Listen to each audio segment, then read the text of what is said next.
All right, if y'all are ready, we'll go ahead and get started. Anybody have any changes to the agenda? I do not. And make the motion the agenda be approved. Second. All in favor? Aye. That'll bring us to our discussion items. Update from Parks and Rec.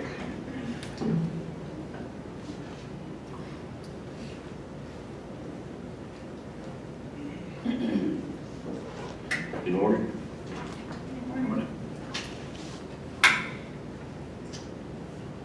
Baseball season, softball season started this past Monday, so everything's been pretty smooth. Tom brought us an update on our septic system. We're just monitoring it, but the pump and everything has been ordered, so as soon as it gets in, it'll be installed. Kevin, I'm sorry, I can't hear you. Sorry. What about now? Yes. The septic situation at Clear Creek, we're having to kind of monitor it every day. But the pump has been ordered, so as soon as it gets in, we're going to schedule to have it installed immediately. The water authority's working with us to go ahead and get the tap put in. That way we don't have to wait on that to happen. So as soon as it gets in, we get it installed. ETC parade will be the 23rd of April. This event is sponsored by ETC and Pepsi, so y'all want to come out. It starts at 6 o'clock.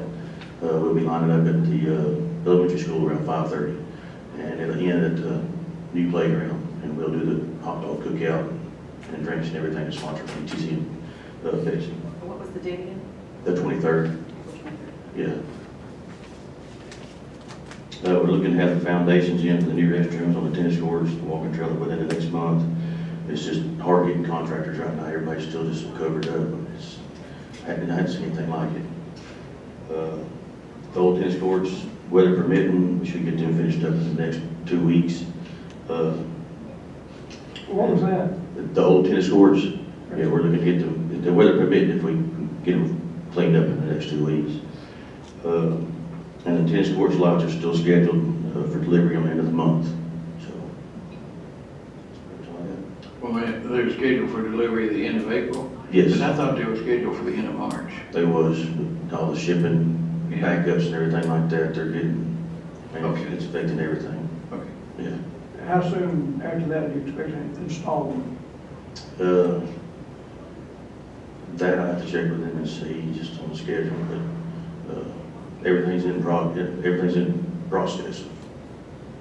So, Thank you, Kevin. White Path Golf Course, Mike.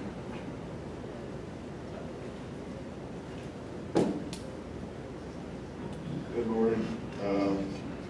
You've got 2 sheets, and one of them is this year and one of them is last year. I just wanted to show you the difference that we did.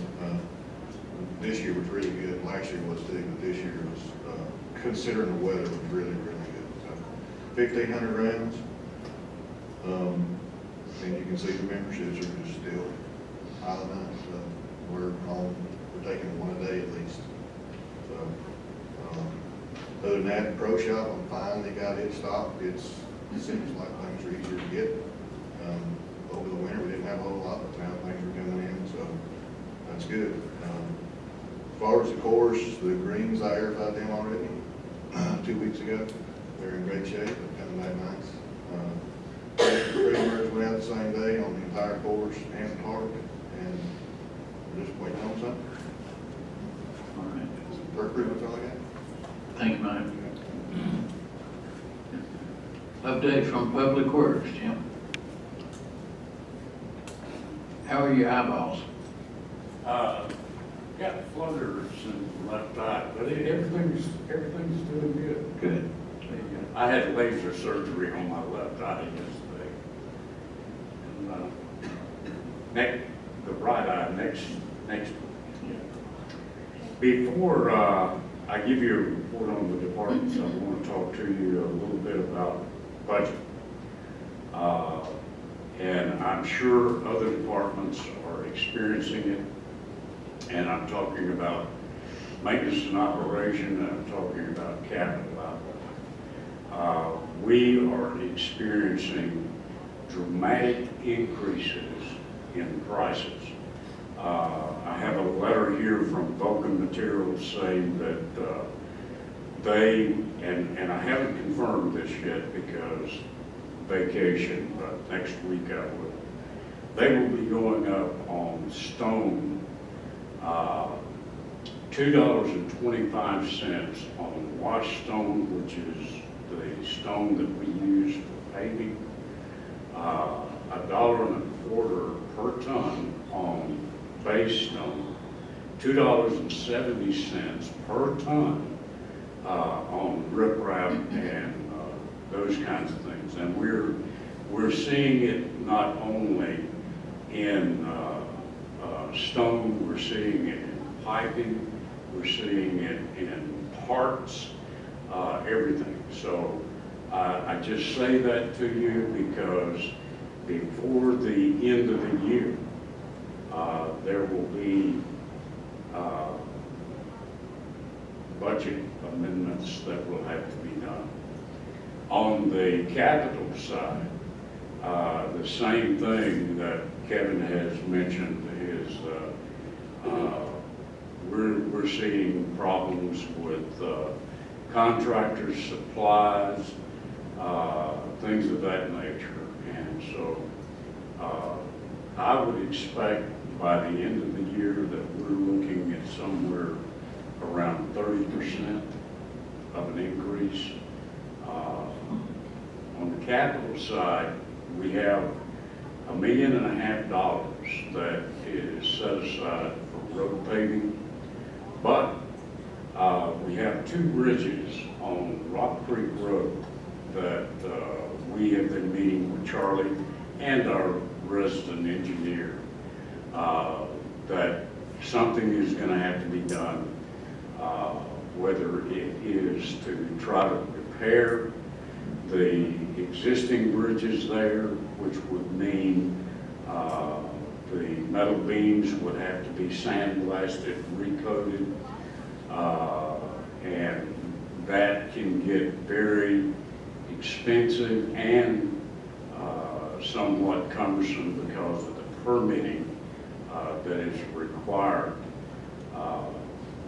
for anytime you're doing sandblasting and recoating in trout streams.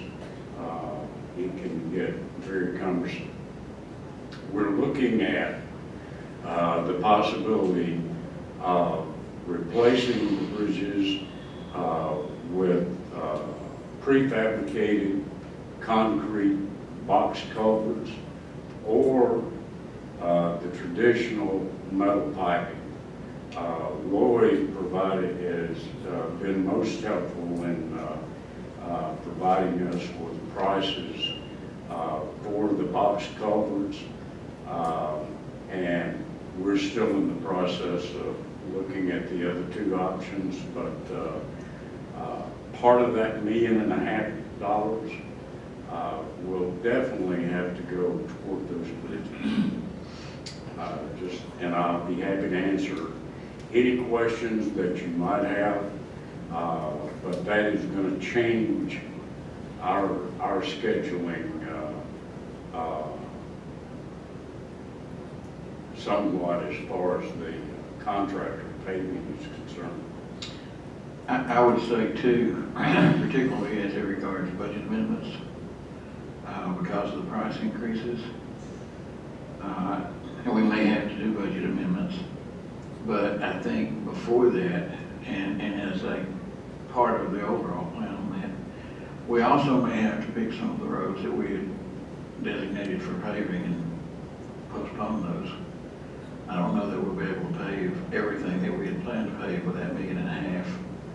And part of that will be because we've got to do something with those bridges. But another thing too, another part of that, as Jim was saying, 30%,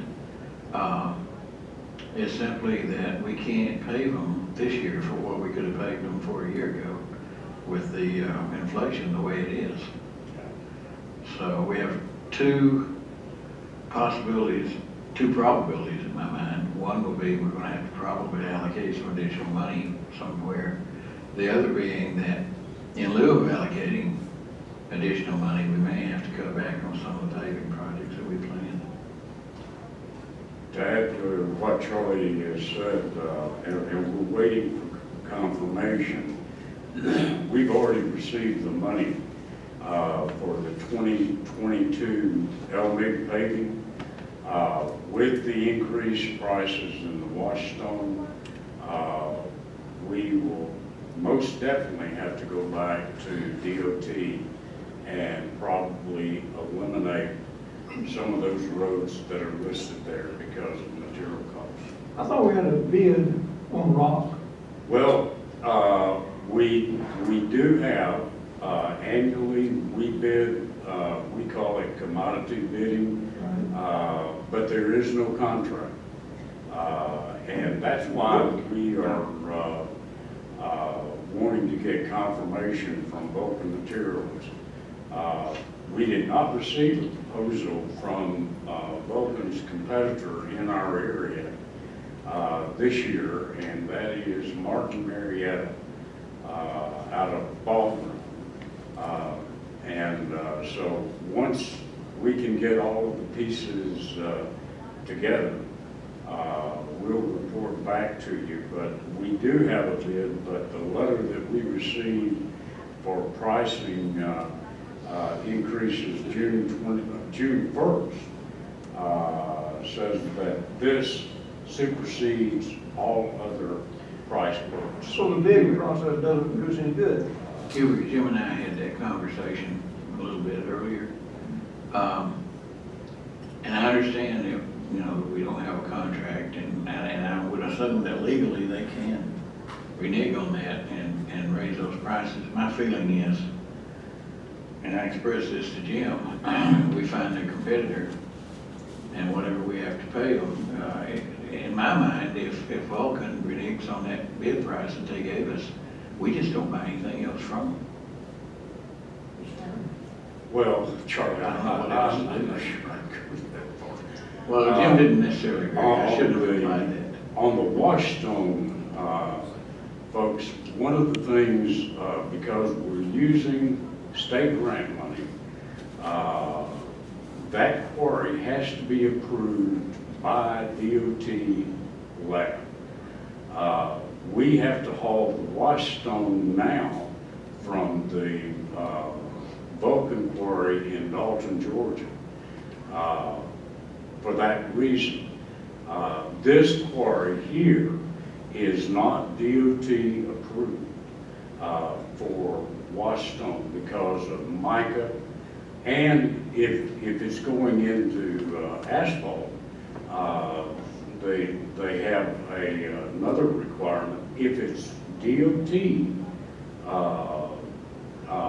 funded projects, then that creates a problem too. So I wanted to mention that to you because it's gonna, if it happens, then it is gonna dramatically affect the way we have planned out our year. But that brings up another question. We bid concrete. Do we have a contract there? No, none of the commodities we have a contract. We need to change the way we do business now. Yeah. Could be. Okay. Okay, to start out with the department reports, roads and bridges. The two FEMA projects that we worked on year before last year have now been closed out, and we're waiting for the money from GEMA for those two federally declared disasters. So that has been accomplished.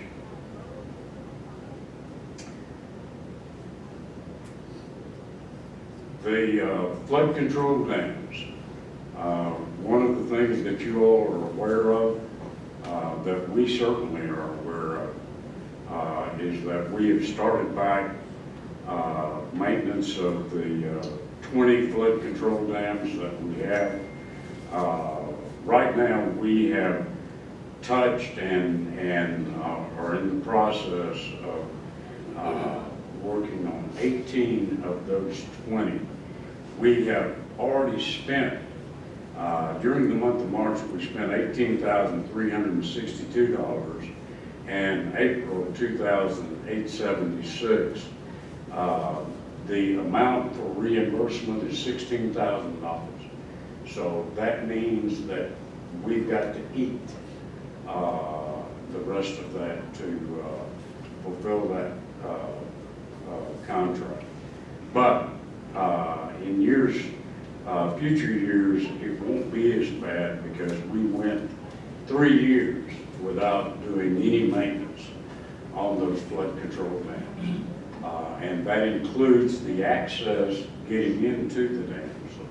Well, let's be sure to specify, the reason we went that long without anything is because the contract expired and we weren't able to get a new contract. Right, I mean, it was not local government's fault, Charlie or anyone else. It was just the fact that we could not get a contract out of Limestone Valley or NRCS.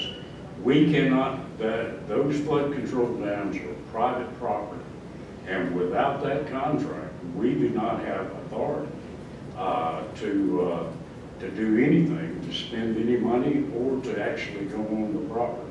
But anyway, I have a spreadsheet and a list of the expenses on the different dams. If you would like to see that, we'll be happy to provide that to you. The Elmate Road paving, during the month of March, we finished Pisgah Road and part of Pleasant Valley. April, we have finished Pleasant Valley. We're moving on to Old Pleasant Valley Road now, which is a double surface treatment. So we're doing that as weather permits. Again, that's another price increase that we experienced on the emulsion that we received from Hudson Materials. That is the top that goes down. So all of these components that go into the work we do, the prices are going up. Any questions on roads? I have a couple of questions. Have we bid the paving? Is it in the process of being bid? We are not bidding it yet because what I'm trying to do, you're talking about the asphalt paving. Yeah, because we said we'd bid it in March, so we get a head start. The problem that contractors are having is right now is tying down a price on the asphalt. But we haven't put it out for bid. We have not. I will bring it back to you for you to authorize it going out to bid. I thought we authorized that and we were starting in March bidding. Well, we haven't done that. We authorized it. Okay. One other question, Scroustown Road, we paved that last year, late in the summer. I had occasion to be up there last week. And the first 2/10 of that mile from Big Creek Road is falling apart. I have not heard that. I know there's a wet spot up there that's got a big pothole, but before you get to that, it's falling apart. From Big Creek Road to About 2/10 of a Ferguson mile. Road, No, 2/10 of a mile. 2/10 of a mile. You'll be able to see it, that really needs some attention. I'm not sure why we tearing up this early, less than a year.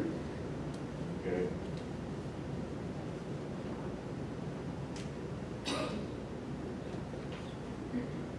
Anything else?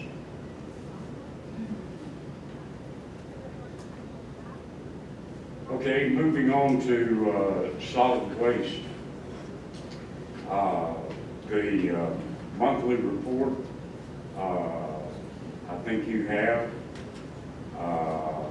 and you see that there is a slight decrease in our volume that we are receiving right now.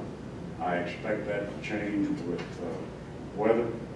The other two things that are going on at the landfill, one is in the bid for a new vendor hauler and provider of our compaction units. We bid an additional compactor for the landfill some years back, probably before the two post-commissioners.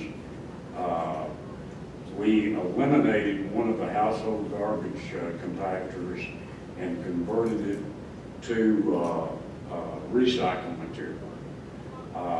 And that convenience center there is the highest volume center that we have out of 7.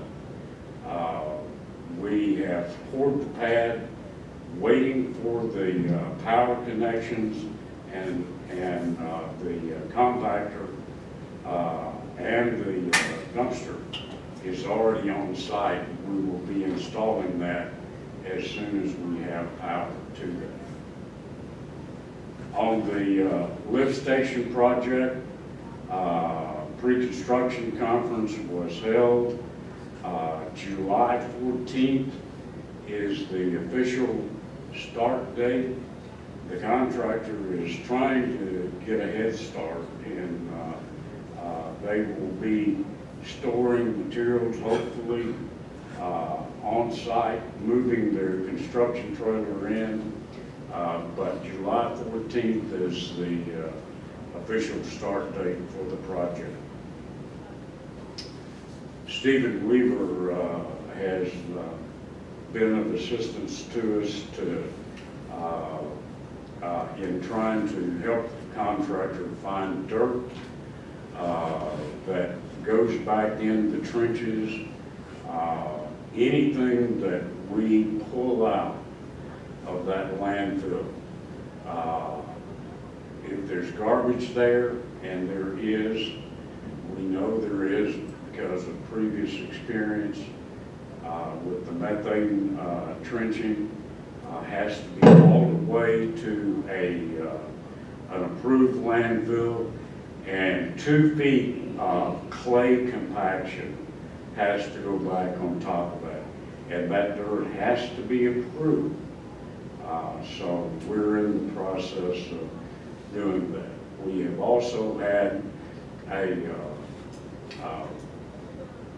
utility locate company there with radar, ground searching radar to locate, try to attempt to locate all of the piping that we have. There is a tremendous amount of what we call plumbing on that site, and that has been done too. So that's all I have. Any questions? Thank you, Jim. Okay. Update on the swimming pool. See.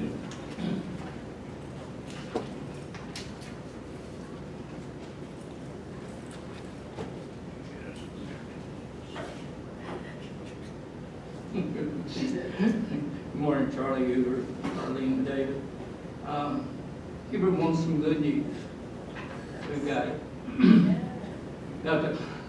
We've got preliminary drawings of the pool. If anybody wants a copy, I've got it. If you want to kind of go through it, look at it. We're starting next Wednesday. It's a tentative date right now set for geotechs to come in, do the boring on site, and the different borings we'll be able to send those out, get those tested, so we know what the soil samples look like around the pool areas that they'll be compacting soil. After they get those samples back early May, around the 2nd to the 6th, we'll be running a survey of the pool area so that they'll know what they're working with. for it. Those samples have to be done because in the pool, when you look down in it, you'll see that a lot of it had, a lot of levels are sand, loamy, and clay. So I brought in, Jim brought it in for me, 30 truckloads of dirt that we have been able to use to compact back into the pool to raise the level in certain locations. Soil samples go out for about 2 weeks and then come back and the survey will be done. At that point, we'll be running it, final load it, and then we can put it out for bid. That sounds like, So, sounds like about the end of May. It sounds like, Or that's- yeah, probably about the end of May is when it'll be available, and everything will be back in, be finalized. And I spoke with Scott yesterday. He sent me an email at 4:44 p.m.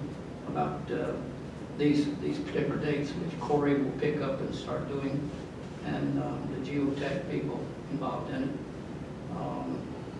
I spoke with Jeff on Monday about the reports. I got these last week, and I've been going over them to see if it's suitable for what we had asked for in the pool, and it does seem like everything's in line.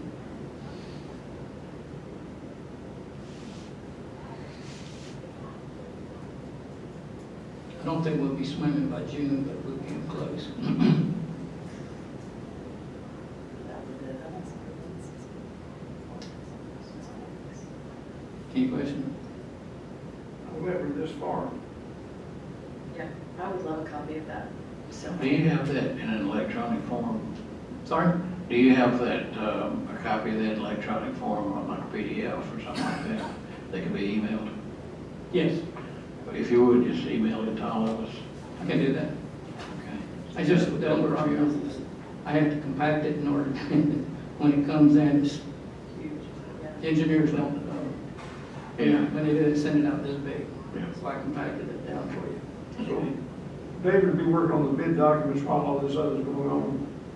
We're pretty much, we just gotta see, I need to see that, and I can have that together.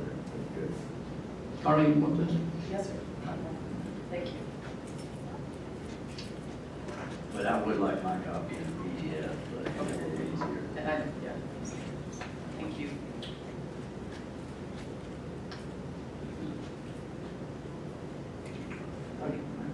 Thank you, Stephen.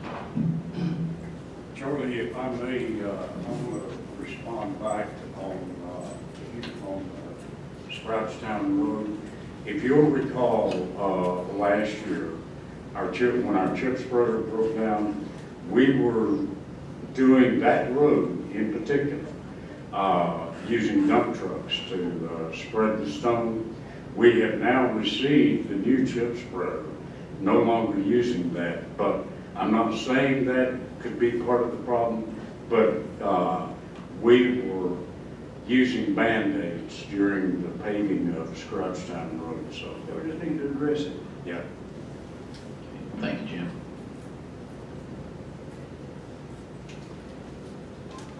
Okay.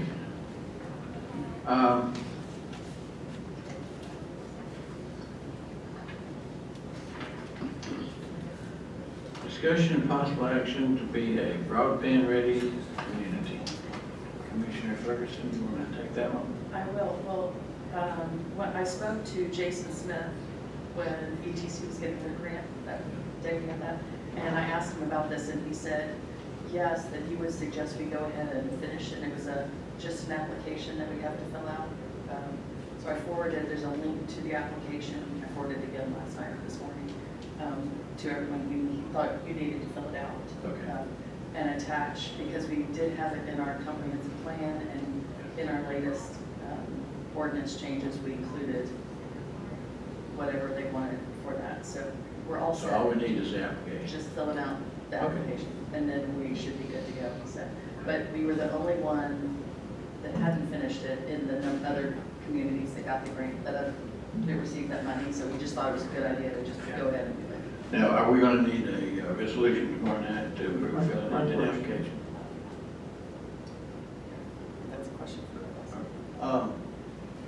Let's do one authorizing him to sign Yeah, I Better don't, say this, sorry. I didn't see it in this Dropbox that I've got, so it must have come in separately. But if there, she did, okay. I would consider that to be a part of the adoption of the ordinance that y'all did a few years back. And, but if you want out an abundance of caution to adopt a resolution to authorize the submission of that application, you can tonight. I'd feel more comfortable myself. it. Just authorizing him to sign the application. Okay. Anything else on there? That was it. All So right. that she gave the link of the application and everything, so it should be good. All right. I didn't ever click on the link, so I'm not sure how complicated, but. Thank you. You're welcome. Okay, that's gonna bring us to our rezoning requests. The first one is going to be for Winona Watkins Dupree from A1 agricultural to R1 residential density. And this one would be to sell a portion of the property to the adjacent landowner. Personally, I'm okay with it. I'm good. Same. Second one is for Joseph Sevchik, A1 agricultural to R1 residential low density. He wants to split the property among his children annually. I have no problem with that. I'm good. Same. Third one is for Sherry Hyde, from A1 agricultural to R1 residential low density to correct a non-conforming lot. I'm okay myself with it. I am. I'm, as far as I know, I was gonna have a question, so I think I'm gonna go try and look at it. Okay. All right. So if, by tomorrow night, you'll, For sure. okay. All right. Guard and Katie Birchfield from A1 agricultural to R1 residential low density to combine with adjacent parcels. Personally, I'm okay with it. I'm good. Okay. Thomas and Deborah Jones from R2 residential high density to R2 residential high density with conditional use. They want to place a guest house on the parcel. And I understand they already have two residences there currently, is that right? Okay. Where did I come up with that? I was a little confused, it says.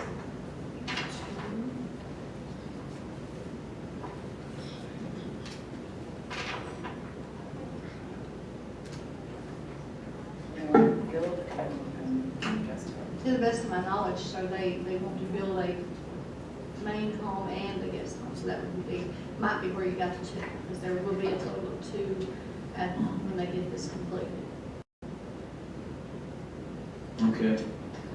I'm not sure how I came up with the idea that this would be a third one. Now, they I would may be have to confused split with it. one of the others. They would have to split, and with this, well, it is in Jake's Landing, so they actually could split if they needed to, but they don't want to do that. They've got like a little over 7 acres. Okay. That's 7 acres. For 7 acres, and a guest house and one house, not 3, I would be okay with that. Sure. All right.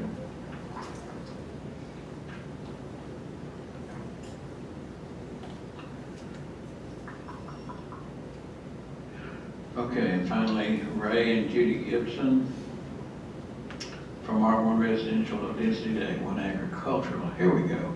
Place third home on property, cure non-conformance. This is where I had, I'm confusing the two.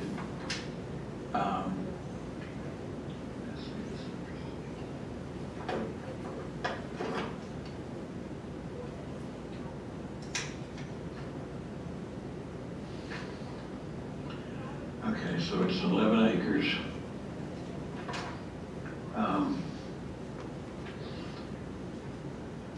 A1. I didn't think they could do 3. Or is 3 the maximum? Okay. when these folks came to my office to get a permit for a mobile home on this property, I had to tell them that the only option I could find was an agricultural zone, while it's still 3 acres per house. And I also told them that if they were approved for this, they would not be able to do another home, no matter what, because they couldn't split and leave enough to cover the 3 that's there. The only other option they would be able to do would be a minor subdivision, because they have other grandchildren. If they wanted another home on there, because part of the property used to have a mobile home on it, and there's everything there that they could use it again if they wanted to, but I explained to them that with this zoning, 3 is the maximum. With the regulations that we currently have in place, Correct. if they decided that they did want to do a minor subdivision, wouldn't have to come back through us, would it? No, but yes, it would. It would have to be changed to an R1, and Okay. back to an R1, and they would do the splits you. along Oak Hill Road, which is kind of maintained and meets the minimum standards. That they don't know if and when that would ever happen, but, and another reason that I suggested that they do this is because in order to do annual splits, they first have to cure the nonconformity before they can add another split. So it would be next year before they could actually get the permit for the 3rd home. And the kids was wanting to get it this year if they couldn't. That's why I suggested to them that they go this route. Okay. Well, for 11 acres, and with the idea that they would have to come through us if they want to make it, again, if they want to make it a minor subdivision, I would be okay with it myself. Sure. Okay. All right. That brings us to our favorite part of the meeting.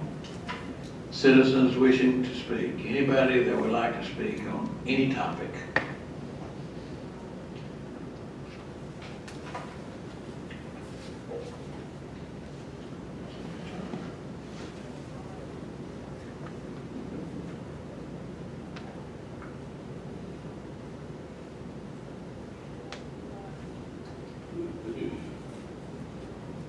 Good morning, I'm Kimberly Reckless, resident of Gilmer County.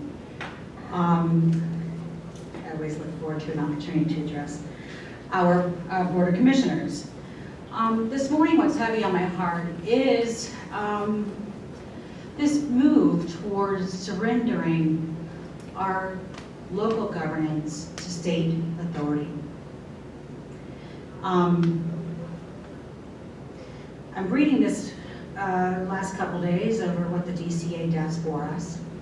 And any contracts that we engage in or services we engage in should be, I hope we all agree, the interest of residents of Gilmer County and its voters. It has a stated, DCA has a stated purpose of providing resources, tools, and technical assistance to cities, counties, and local authorities to help strengthen communities. It does not say that its job is to assume the duties of local authorities. I see in many occasions, and I know you all are overwhelmed, and it's a big job here that you all have, but turning over local controls to state organizations and they in turn to federal organizations concerns me greatly. I see our need to, you all don't know everything. Y'all are smart people, but you don't know it all. I get that you need to outsource a lot of this to and seek the assistance of outside organizations. But Can we, so that I can follow this a little better, would you specify what exactly it is that we're turning over? oh, when we're referring to housing, we're referring to broadband services, referring to all the grants and services that DCA is promising to bring to Gilmer County. Okay. Okay. This morning specifically, I will, if you would like me to stick to the topics of today's agenda, I will address broadband expansion. Okay. Thank you. I'll be able to follow what you're saying better now. Okay. In general, my concern, again, is the turning over of a lot of our autonomy autonomous operations here locally to state and federal agencies. As a citizen of this county, as a citizen of these United States of America, while we still have it, we are a republic. Individual sovereignty, state and local governance are important. They're important to me and to most Americans. I don't think that makes me unique, even in today's days. When we say broadband ready, in my way that I read it, it basically says we get our local government out of the way for the people in broadband services to be able to do their duties without much pushback. So it translates to me to local oversight and permissions getting out of the way for matters of state and federal interests, okay? We all know that there is a federal push for broadband into rural communities specifically. As such, those funds were made available to the state through different means for grants, forms of grants and whatnot. Those in turn are supposed to get us broadband where we need it in rural communities. Everything comes with strings attached.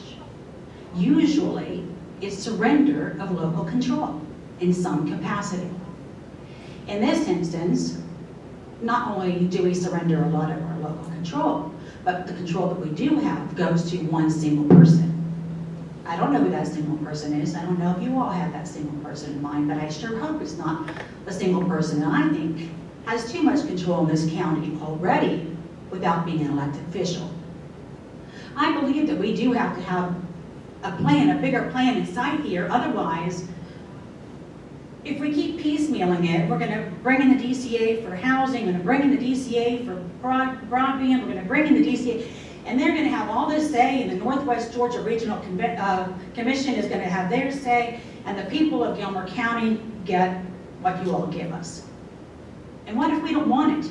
And we can't say anything about it to you all because you've entered us into a contract with outside entities, right? Are we going to go to them?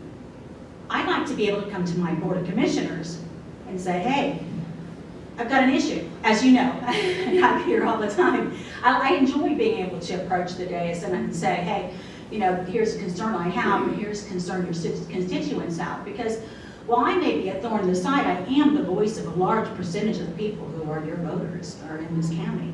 And while my style may not be yours, my heart is really, at the end of the day, creating and maintaining a quality of life here, one that continues to be rural in its identity, doesn't forget its heritage, doesn't lose its culture to outside influence. That's be from the Gold Dome or from the Capitol. So, I heard Mr. Clark say that this board has already adopted the ordinance. I think that's what I heard you say. So this is already a done deal. You all have, basically you have in place already the ability just to rubber stamp at this point and have a resolution to adopt the ordinance, right? And then we just get our voices taken. And reading what it says it will, this agreement will allow, basically, I'm assuming ETC based upon your conversation, to come in, decide it's determined where broadband needs to go, where those paths need to run, and basically one person who is not an elected official gets to, or maybe that person is, I don't know who that person is, that's not been disclosed, and I don't think that's on any public record anywhere that I've been able to find. But they just go to them and say, hey, here's the state permit, here's the federal permit, you don't get a say in it, but here you go, Mr. or Mrs. So-and-so, since you're the point of contact, this is what we're doing in your county. And maybe you can tell me I'm wrong, Mr. Clark, but that's sure what it sounds like to me based on the way my read of it. One thing that I would say, and I come from primarily, or initially at least, no telephone company background. The history of the telephone is such that once the mechanics of it were established and it was perfected to the point of actually being usable, it was something that was dispatched pretty rapidly in the big cities where you've got a heavy concentration of people, where it was economically feasible to do that. But those folks who lived 20 miles out, and maybe there were only 7 or 8 homes around there, weren't going to get a telephone because it wasn't economically feasible to run the lines out to them. They'll never make their money back. And I will say that had the federal government not stepped in with the, I don't know that it was subsidies, but with the financial assistance that they did, I don't think we ever would have gotten telephones universal out the way they are now. I equate broadband today to the telephone back then in terms of importance. Everything is online related, even our school lessons. And yet it's not necessarily feasible. ATC currently is our only source, if you don't want satellite, and I don't think anybody does. They currently are our only source of broadband, and it's not necessarily feasible for them to run a line way out into the really rural parts of the county, and we're a very large county geographically. So I see this as just as kind of the same sort of thing. Yeah, we're going to have federal money, state money, and try to get this to be a universal thing, the broadband.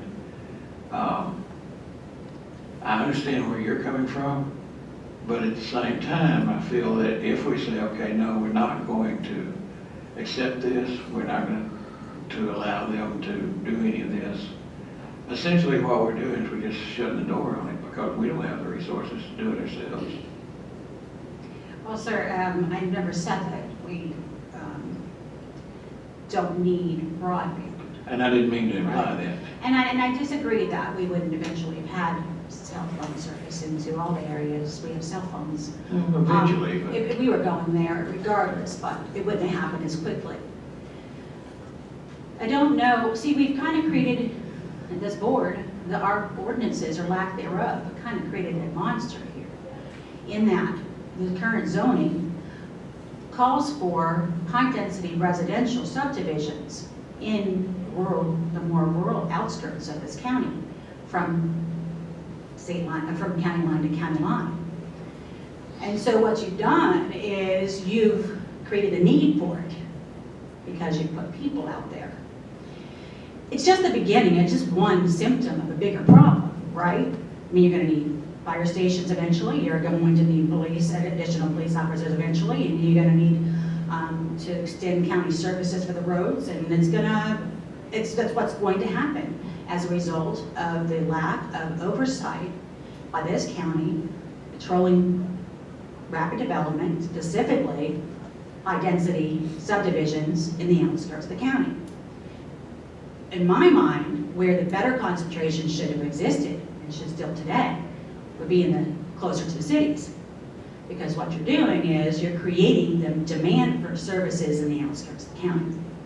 And I assume you mean, when you say we're creating it, I assume you mean by approving the requests, I'm the saying, subdivisions and so forth? no, because you don't have zoning regulations in place that prohibit people from coming and buying large swaths of R1 zone land and putting in whatever they want without the resources to service them. Broadband being one of them. So now they're coming here, these developers are building, and now they're looking around and going, hey, you know, we don't have, now that we've got this approval and we've got the money and everything's in place, we don't have is broadband. And our people are building $1 million houses up at the Pickens County line, or down the Pickens County line, or up in Fannin. And we're professionals.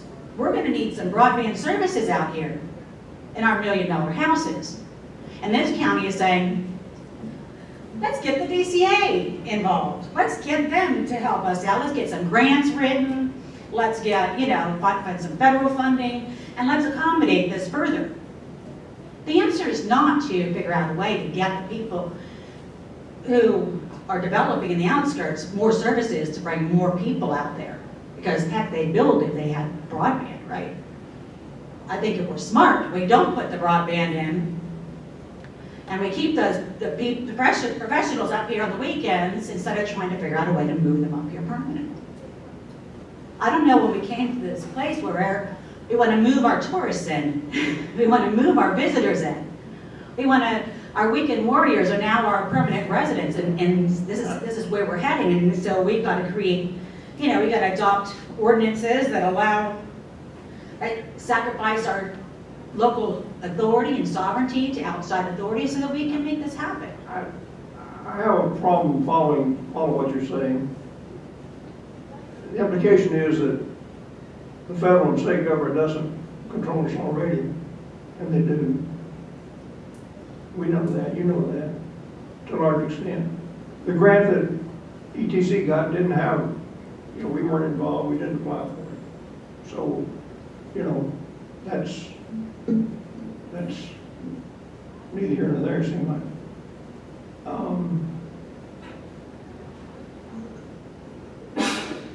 I think part of this comes with growth. If you don't have growth, you become stagnant. And I don't think we want stagnation.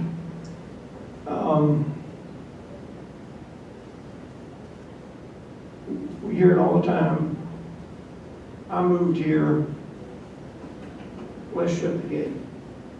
I don't think that's a reasonable approach.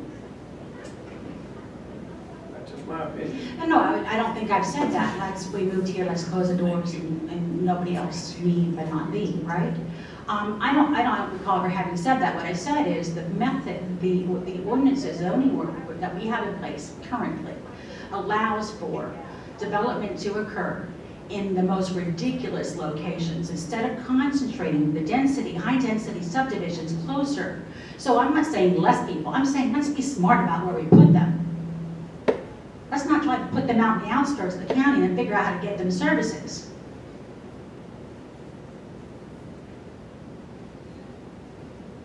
That's all. Thank you. I'd like to comment on there also. I honestly, Hubert's right in many ways, but about what he said about the government controlling us to some degree already. I think the three of us are hypersensitive to that and try to be aware of anything we sign that participates in that kind of relationship. However, I agree with Charlie in that there are a lot of services that this community would not have gotten if not for the help of these grants, like LMIG, like CDBG, that the water was able to bring water to a community that could not afford to do it otherwise. I mean, there are a lot of grants that help our citizens, and yes, we are aware of the connections, and we are cautious, but the result is you don't get some of the services that our people deserve, we feel like they deserve and need. And I'm not talking about just people that have moved in. The ones that have the money, they figure out a way to do it. We're talking about the ones that don't have the money. And I appreciate all that DCA offers. And the great thing about the relationship with them is we control what we want with them. They don't control what we get. We control that. We as a board and a community, and so they're not telling us you have to do this. And there's some services that they offer that quite frankly the county cannot afford to provide right now. And it will benefit the community on the long term, and already has. So, and also for ETC, the other communities that you mentioned, Fannin and Pickens, they're both broadband ready already. And they have been. Well, Fannin is, Pickens is not. I looked at the broadband list, I didn't see Pickens on it. They definitely are included in the grant that ETC and the state gave them. And to my understanding, but I did not check, I was told that they were already.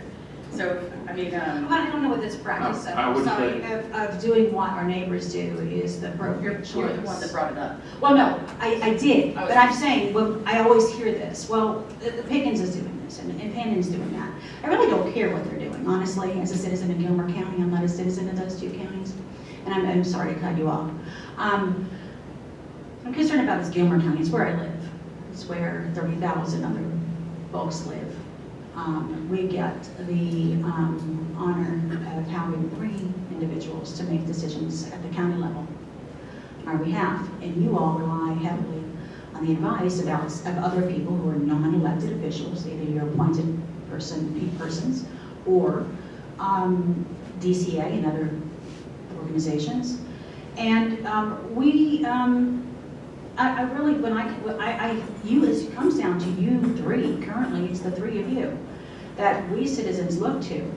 I get that you follow Mr. Clark's advice and you follow DCA, I get all that. And I don't expect you to have 100% of the information. I think he brings your own unique experiences. However, I don't want the sovereignty of this county and its heritage, its culture, its quality of life, its safety, all of those things that make Gilmer County a good place to live currently, to go to the wayside because we wanted broadband, because we wanted all the things we wanted in my household. The things I want and the things I need are in 2 separate categories, right? Yes, do I want personally to have high-speed broadband, to be able to turn my computer on and boom, it's all, and I'm not wondering if today is the day that my broadband's gonna go down and I'm watching my favorite show and streaming my favorite show. I don't like it, but I accept that because that's what comes with the other positive things that make Gilmer County unique. But- I didn't move here because of high-speed internet access, But clean assume- municipal water. Assume though that you have 3 school-aged children at home and they have to have the internet to do their homework because that's the way the school system operates now, not just in Gilmer, but pretty much all over the country. What you're talking about is a want versus a need, and that situation becomes a need. What do you say? Well, I think, what do I say? I have a granddaughter who lives in my home, and she was at homeschooling, doing Zoom during the pandemic. I had the experience personally, daily. I didn't. But you'd have broadband, right? Yeah, I have, Imagine if you hadn't had. So you'd have to drive to the library and park in front of it with your granddaughter. yeah, my neighbors down the street have that situation. They go to LJ Coffee Shop, they go to Starbucks, they go So to in my that house. situation, I tell them to come park in my driveway. They moved here, okay, they moved here knowing there was no broadband.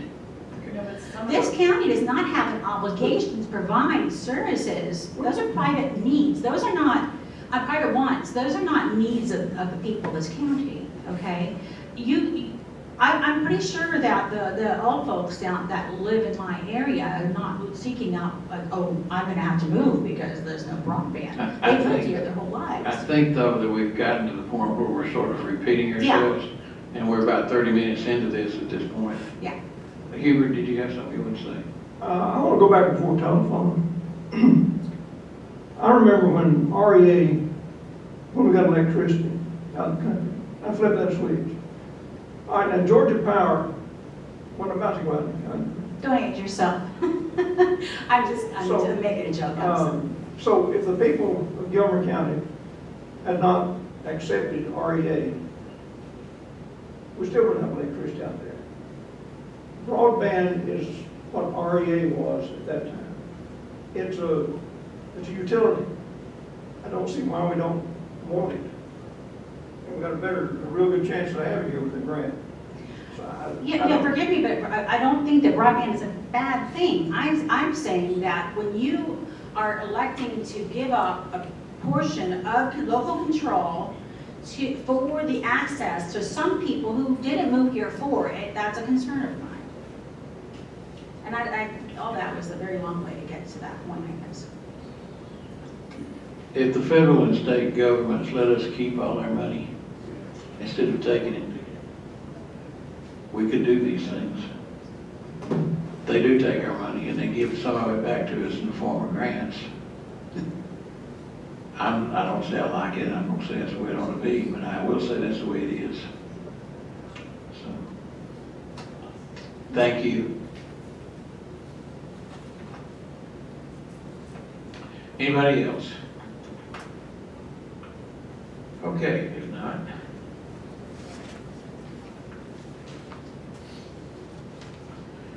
Discussion and possible action authorizing the county attorney to begin the revisions to the excise tax on rooms, lodgings, and accommodations ordinance. So I assume that we will ask David to go ahead with that tomorrow night. And what time frame? When will we expect tax to be collected? The final adoption of the ordinance would occur in the June meeting. I would suspect it would be imposed at the July calendar, the collection. So, and it probably takes 60 days for that to begin to trickle back in. Your tax will increase in July. July 1? It should increase in July Okay. 1. I haven't checked the status of the governor signing the bill, but I can't imagine he'd wait till July 1 on local legislation. And then it would be in place, and then you'd see your increase in your collections probably beginning in September. And I do want to note, our CFO has made an additional recommendation to make a change on there, and it is highly, after looking at it, it is highly recommended. I want to commend her for that. I do want to recognize her and call her out for that. But the current ordinance only applies to stays of up to 14 days, I believe. 10 They- days. Huh? 10 days. 10 days. And they changed that, at the time this thing was adopted, I believe that was the law that was in place, but now it allows for up to 30 days to be considered a short-term rental. So that will increase, that would pick up that window for instance, if somebody were to choose to stay up here for 2 weeks or 3 weeks, there wasn't a local lodging tax that was being imposed on them. Is there anything that we need to do to accommodate that? We'll make the changes in the ordinance and then y'all will adopt it. But I do want to, again, what I'll be working with is to increase the tax amount, but I do want to again recognize Sandy for picking that up. Absolutely. Thank you, Sandy. Thank you. Okay, anything else on this one? All right, discussion and possible action for a grant to clean up illegal tire dumps.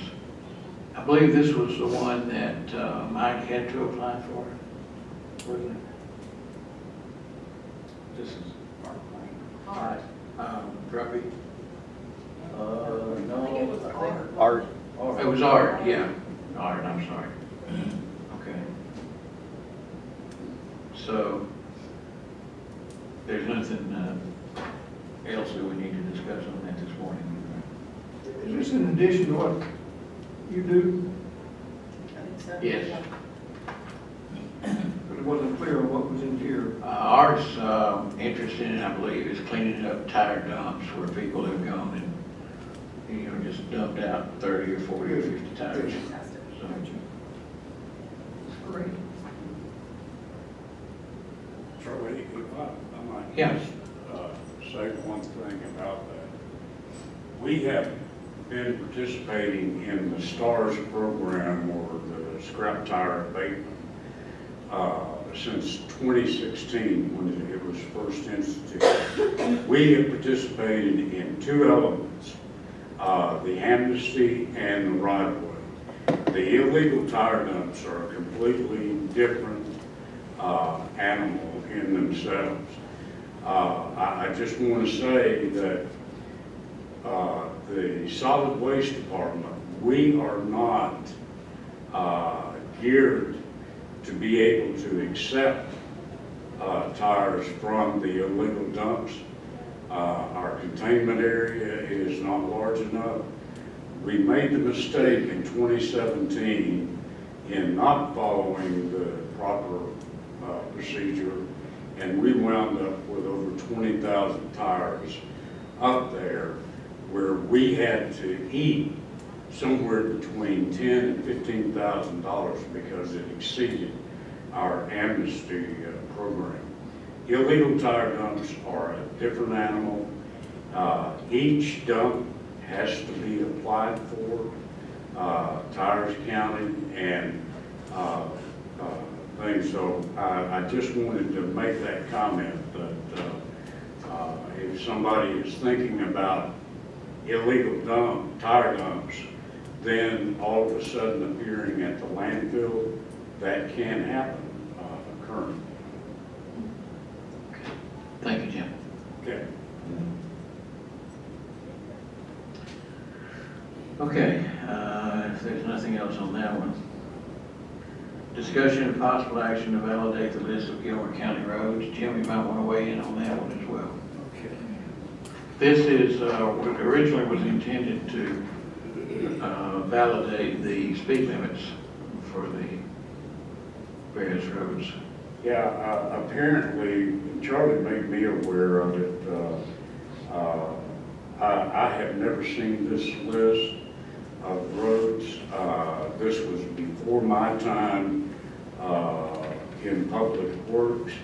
But the one thing that I read here is that it's a repeal of any parts of ordinances that are in conflict.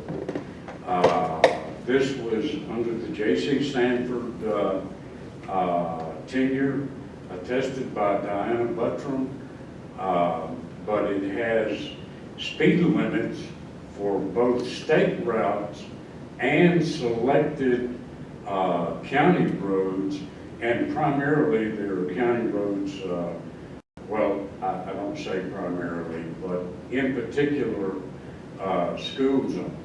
So I'm, David, I do not know, you were the county attorney in 2012.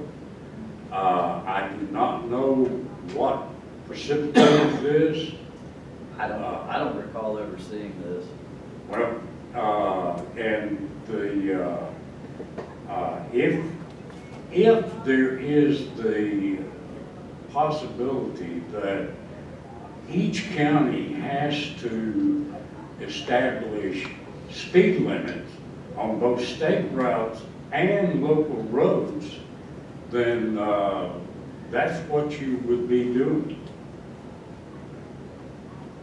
So, because you have, if you look at the list, it is on system and off system. The on system is the state routes. The off system is county roads. So if this requires an ordinance or an amendment to the ordinance, that if there was an ordinance in 2012, then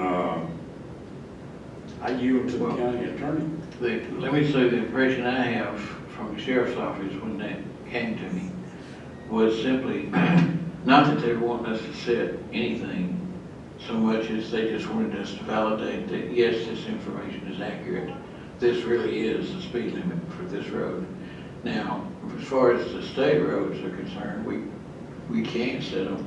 And really the way things are, I'm not sure we have the ability to set them on the county roads. I think it's more like, you know, what type of road is this and so forth, and therefore it'll have to be this or this or this.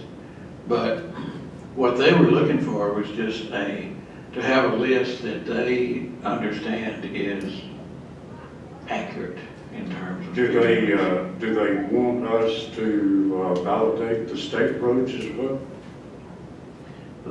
Speed limit? They would like for us to validate the speed limit on it. That doesn't mean to set the speed limit, but just to validate what it is within Gilmer, yeah. Okay. The whole thing on that is really validation more so than setting. Well, the thing that jumps out to me is the repeal of ordinances, and with this ordinance, this was supposed. Jim, I don't believe this was a Board of Commissioners agenda item. I honestly, I don't see any sort of resolution number at the top. I suspect this is one of these things that just got sent through on, on JC's desk, and he just simply signed it. I don't see a signature for either of the posts at that time as well. That's what jumps out to me too, you know. Yeah, I'm not sure, like I said, this is the first time I've ever seen this. I would have even questioned to begin with, because the off system isn't inclusive of all the county roads, it just. No, it's picks just out. selected, well, and these are primarily the county roads that are arterials or thoroughfares that are connecting other counties, cities, stuff like that. So, I mean, no, I don't think it's intended to be all-inclusive. Well, the thing that prompted this was the speed limits for the school zones in connection with the cameras that the sheriff was going to add. I don't know if that's been permanently scrapped. I know for the time being it has been. Even for Yukon? Oh, really? Well, I don't want to say scrap, let's say it's on hold. Well, the one But I don't thing expect that, it to come off hold. now, our assistant in Ron is gone. Ron is working with the sheriff's office and the Board of Education in determining what the speed limit, the outer reaches of the school zone on Yukon and Clear Creek, but primarily Yukon, because since that original school zone was created, was for Clear Creek Middle School, they have now built a second school with a separate entrance which expands. Right. And so I was not aware that they had scrapped the camera thing. Well, I shouldn't have said scrapped, but it is on hold. Okay. But those school zones are set by statute. I mean, the county has no control over that. That's a certain linear distance, and, this is. And one of the things that they had found was that where the signs are placed, say school zone, it's not the accurate boundaries for the school zone. Okay, now that may be the case. And they're working to correct that. Yes. But in conjunction with that and the cameras at the time, they needed to be able to validate the speed limits in those areas. And somebody came up with this list, wherever they got it, I don't know, and brought it to me and just said, can we validate this? I can see where y'all could validate the county road system, but as far as the state highway system, that's also set by statute. And I mean, you can suggest that is what it is posted. Isn't that the case for the county too, though? If it's a dirt road, it's one thing. If it's a paved road, it's something else. I mean, I don't think we have the leeway to just set a speed limit on a road. You can, but it takes a little bit of engineering. Remember, we've discussed that. Yeah. You've got to have somebody go out and do the engineering if you want to increase or decrease. It's typically a decrease if you want to. We talked about it there on Mulkey, if I recall, and to bring it down. But Jim's department has to enlist an engineer to compose a study, and it just seems like it's an awful lot of, it's an awful degree. I don't discounted that because it's expensive, and Yes. once you discount that, then you're left with, okay, here's the type road it is, so therefore, here's the speed limit. Mhm. So, well. Let me get back with the sheriff on it. Let's just be sure we understand what they want. Charlie, if it's just a validation, I mean, we'll be happy to do that. But if it requires more than that. Now, it's always been a validation. They've never asked for anything other than validation on it. Okay, so we good on that one for now? Sure. I will say that I like the lower speeds on some of these streets. Yeah. I also wish that we would reach out to the state to lower the speed limit of 52 along Apple Valley. I still think that the speed should come down. Too many accidents continuously in that area. On the other hand, in October and November, we don't have to worry about the speed limit. It's like, what's the speed limit on 285 at 7:30 in the morning, weekday morning? Okay. Discussion and possible action to conduct judicial in-rem tax foreclosures. I asked Becky to explain that to me in infinite detail, and she did. Is everybody familiar with what she's asking for? Okay.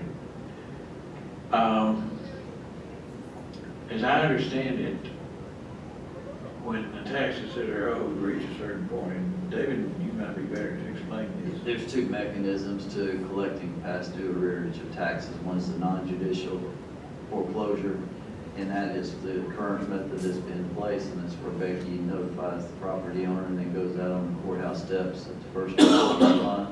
They cry it out, and the highest successful bidder actually becomes what's called the tax sale purchaser. But their rights are subject to what's called a right of redemption that exists with the property owner, and they have what's called a right of redemption for up to a year, and then you foreclose, or you close that right of redemption. But still, you have to go in as a typical rule and quiet title to the property to make it marketable. Marketable title is title that is readily exchanged between parties and that doesn't have any, what we consider a cloud.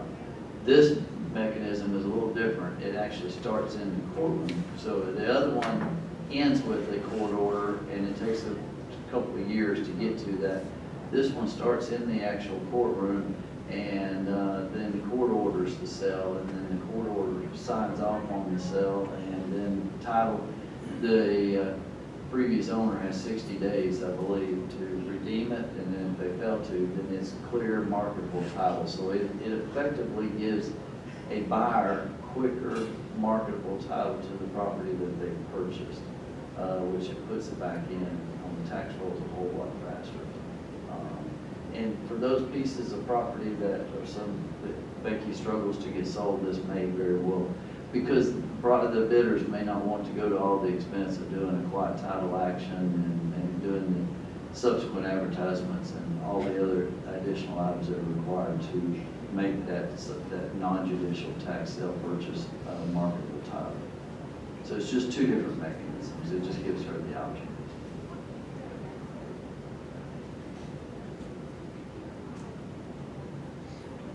She mentioned a specific parcel that we can't sell at our non-judicial sale due to an excess of levy. I saw that. What does that mean? I suspect that when she says that excess of levy is that you're not getting a minimum bid amount. Her hands are tied. She has to bid out the amount that's owed in past due taxes, in addition to the cost to conduct the sale and everything.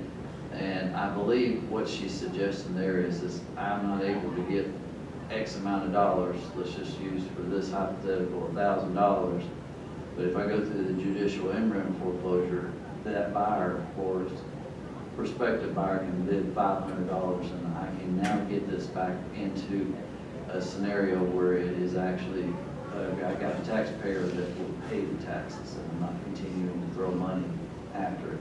But she has to go to the court. Yes, it'll be an in-rem action. It's just her option, but it just gives her a different option there, so.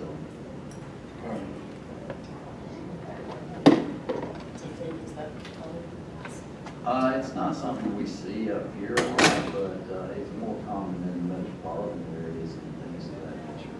A couple years ago, they wanted to, well, actually, when I first came in, they wanted to do a land bank. I probably discouraged you from doing that. And that's where the county takes it back in as a purchaser and sits in, and then the county tries to market it and everything. So this step here, yes, land bank, I would probably advise you that that's not a good solution.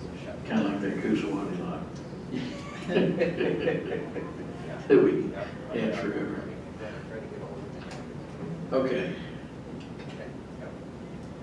Does anybody have any need for an executive session? I'd like to personnel. Okay. Then I would make a motion that we go into executive session with no action anticipated. Correct. Okay. Second. All in favor? Aye. Aye.